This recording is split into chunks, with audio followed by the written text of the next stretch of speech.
Well, today, police arrested a man living in California on suspicion of sending weapons to North Korea. A newly unsealed criminal complaint that we brought you right here breaking on CBS News 24/7 reveals quite a story, quite a plot here.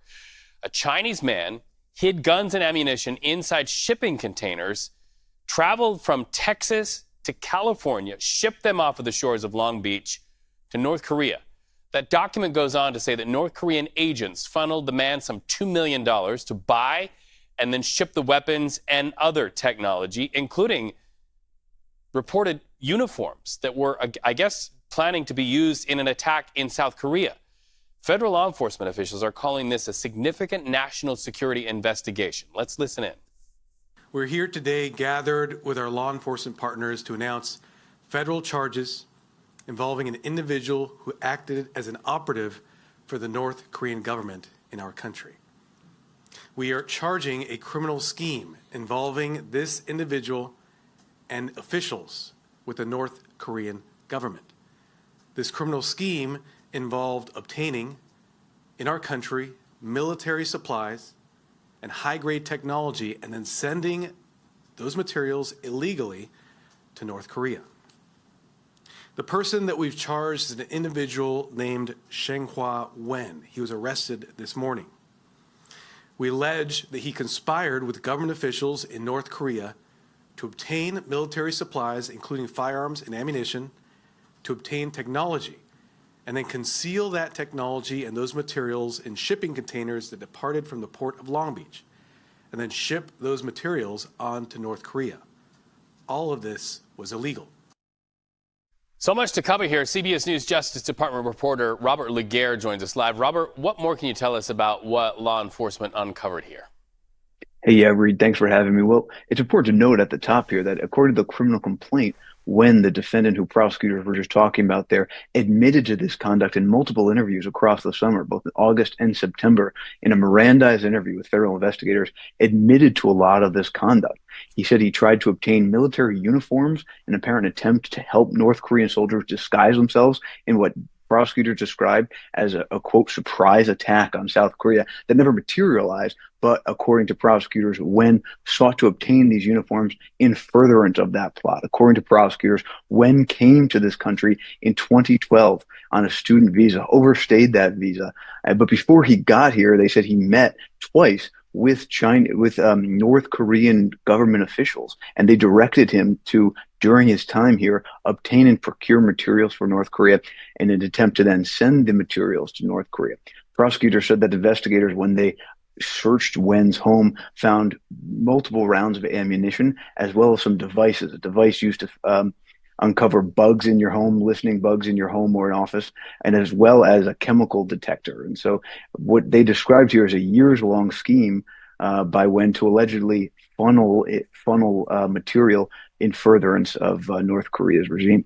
Yeah, when you really think about this, it's pretty crazy. I listen to the same thing you listen to. Firearms, ammunition, high-grade technology, the chemical detection device, the surveillance device that you mentioned, but also this was quite chilling, thermal imaging systems that were designed to be able to attach to planes.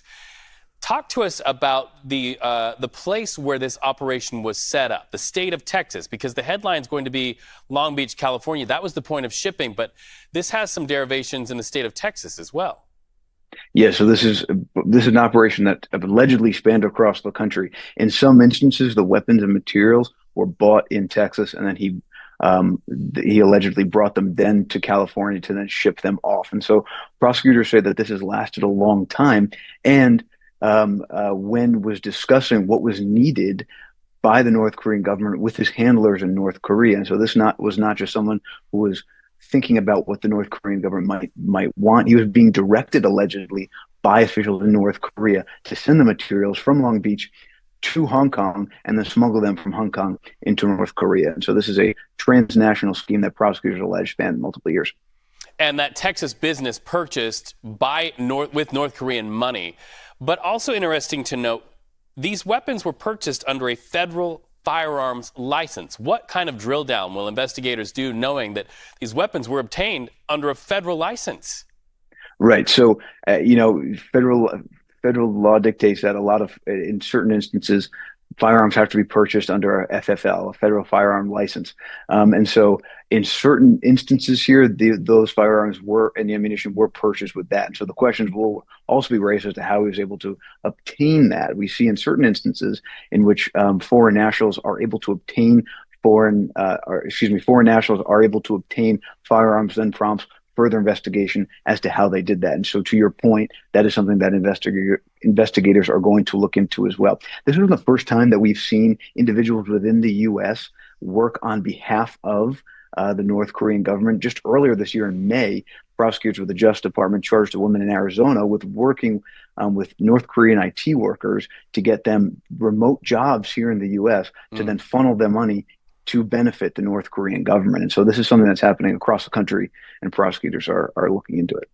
Now, expanding this conversation out from what we see running from Texas into California and then off the shores headed towards North Korea in those shipping containers, does this raise larger concerns about the U.S. and its involvement on the Korean Peninsula and sort of having eyes and ears up even larger than we have in the past to what North Korea is doing?